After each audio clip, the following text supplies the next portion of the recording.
जब भी कोई बैंक किसी को पैसा उधार देता है ना, तो वो असल में एक बहुत बड़ा जोखिम उठा रहा होता है।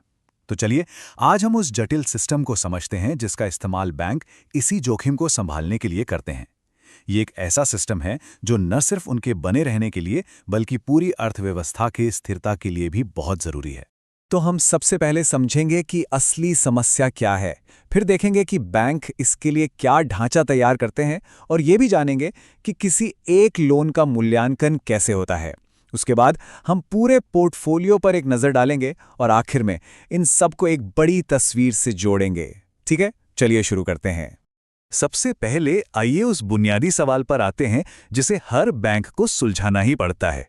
ये क्रेडिट रिस्क आखिर होता क्या है? देखिए, सीधे और सरल शब्दों में कहें तो ये वो जोखिम है जिसमें बैंक को पैसा गंवाना पड़ सकता है। क्यों? क्योंकि उधार लेने वाला या तो लोन नहीं चुका पाता या फिर अपनी दूसरी वित्तीय जिम्मेदारियां पूरी नहीं कर पाता। और हाँ, ये जोखिम सिर्फ आम लोन तक ही सीमित नहीं है। ये बैंक के हर काम में कई अलग अलग शक्लों में मौजूद होता है, चाहे वो अंतर्राष्ट्रीय व्यापार हो या फिर जटिल फाइनेंशियल सौदे हों। तो समझने वाली बात यह है कि ये एक ऐसा खतरा है जो हर जगह मौजूद है। अब इस लगातार बने रहने वाले खतरे के सामने बैंक सिर्फ हाथ पर हाथ धर कर तो बैठ नहीं सकते।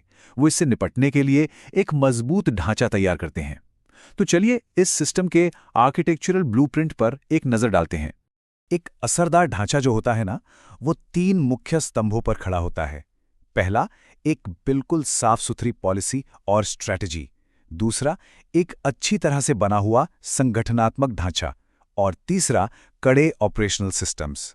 सारी कहानी एकदम टॉप से शुरू होती है।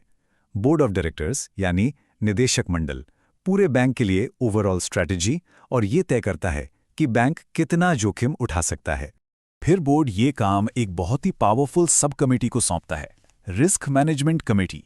इसका काम होता है अलग अलग विभागों के बीच रिस्क स्ट्रैटेजी में तालमेल बिठाना।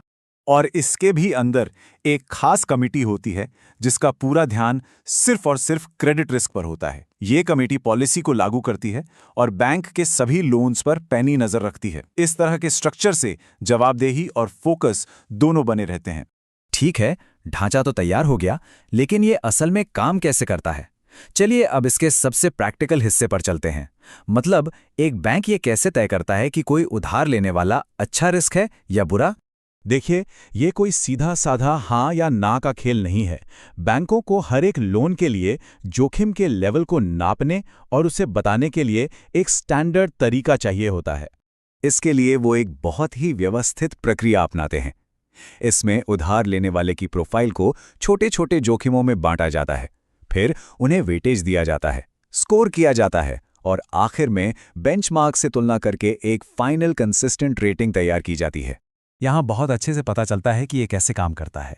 जैसे कि रेवेन्यू और कर्ज का लेवल, ऐसे फाइनेंशियल डेटा को बेंचमार्क के सामने रखकर नापा जाता है। हर एक को एक स्कोर मिलता है, फिर उसे वेटेज दिया जाता है और इन सब को मिलाकर एक फाइनल रिस्क नंबर निकाला जाता है। जितना कम स्कोर उतना ही कम जोखिम। लेकिन किसी भी बैंक की सेहत सिर्फ एक लोन पर निर्भर नहीं करती, वो तो उसकी पूरी लोन बुक की सेहत पर टिकी होती है। तो चलिए अब थोड़ा जूम आउट करते हैं और देखते हैं कि पूरे पोर्टफोलियो के जोखिम को कैसे मैनेज किया जाता है। यहाँ सबसे जरूरी बात यह है कि बैंकों को सिर्फ अलग अलग जोखिमों को ही नहीं समझना होता, बल्कि ये भी समझना होता है कि ये सारे जोखिम आपस में कैसे जुड़े हुए हैं।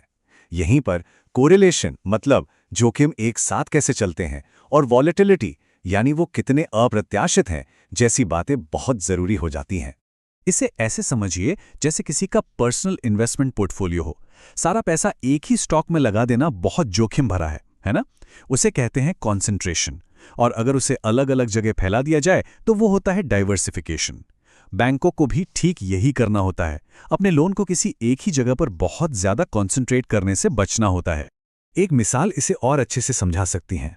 मान लीजिए, भले ही हर एक लोन अपने आप में सुरक्षित लगे, लेकिन अगर बहुत सारे लोन एक जैसे ही हैं तो एक भी नेगेटिव घटना, जैसे किसी एक इंडस्ट्री के लिए नियमों में बदलाव, उन सभी को एक साथ डुबा सकती है। इसी को कॉन्सेंट्रेशन रिस्क कहते हैं। तो ये जो इतना डिटेल्ड, इतना स्ट्रक्चर्ड और सावधानी से बनाया गया सिस्टम है, आखिर ये इतना जरूरी क्यों है? ये इतने मायने क्यों रखता है? बात सिर्फ एक लोन पर मुनाफे को बचाने की नहीं है। ये पूरा का पूरा ढांचा इसलिए बनाया गया है ताकि बैंक लंबे समय तक टिका रहे और स्थिर बना रहे। कुल मिलाकर इस सिस्टम का सिर्फ एक ही मकसद है, एक ऐसा मजबूत बैंकिंग संगठन बनाना जो झटकों को सह सके। एक स्थिर बैंक ही जमाकर्ताओं के पैसे को सुरक्षित रखता है और लगातार उधार दे सकता है, जिससे अर्थव्यवस्था का पहिया घूमता रहता है। और यहीं पर एक आखिरी सवाल उठता है। एक ऐसा सिस्टम जो पुराने डेटा और अनुभवों पर बना हो, वो बेशक मजबूत होता है, लेकिन उसकी सबसे बड़ी परीक्षा तब होती है जब आने वाला कल बीते हुए कल जैसा बिल्कुल ना हो। और शायद इसीलिए रिस्क मैनेजमेंट कभी भी एक ठहरा हुआ काम नहीं है। ये एक लगातार चलने वाली और विकसित होने वाली प्रक्रिया है।